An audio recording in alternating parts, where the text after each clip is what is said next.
এমন গেল কি ভাত পাইলাম না, দিনের বেলা খানা নাই। তাহলে রাত্রে আপনার পাইছি। আপনার মতে কষ্টে জীবন যাপন করছেন। স্কুল সময় কিভাবে কাটছিল, কি খেয়ে কাটছিলেন? না, খাওয়া তো ও সময় দিনের বেলা এমনও হয়েছে কি নাস্তা পানি ঠিক করে গেছি আমি। তাহলে পড়াশোনা আপনি কত অবধি করলেন? এসএসসি করলাম। এসএসসি। তারপরে আপনার স্বপ্ন কি ছিল? আমার স্বপ্ন ছিল ডিগ্রি পাস করব। ডিগ্রি পাস করে चाहे ব্যাংকের চাকরি হোক, তো ফির আমার একটা আমি আপনাকে প্র্যাকটিক্যাল बताए भी देखो। আমি আর্টসে কমার্সের ওখানে ভর্তি হলাম কলেজে।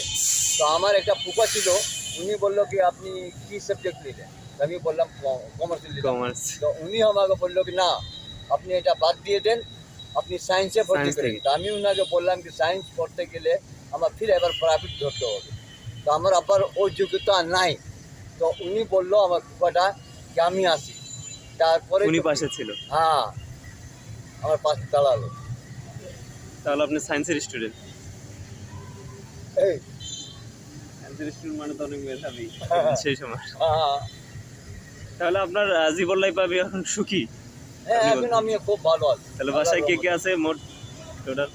আমার তাদেরকে কোনো- নিয়ে সুখী? হ্যাঁ, কোনো কোনো tension জীবন আমার নিয়ে কোনো অভিযোগ নাই নাই, কোনো অভিযোগ যে সৃষ্টিকর্তা আমাকে এটা দিল না না? না না না, কোনো কিছু না। আল্লাহ যেভাবে আমাকে রাখছে আলহামদুলিল্লাহ। তাহলে আমাদের চলার উচিতটা কিরকম করে আমরা চলবো সাধারণ মানুষরা? সাধারণ মানুষের আমি তো একটা কথা বললাম, এহতেনাস সিরাতাল মুস্তাকিম, ওটা ধরে রাখতে হবে। প্রত্যেকটি পাঁচ প্রাণীকে ওয়াক্তের মৃত্যুর নামাজ, সাথে গ্রহণ করতে হবে।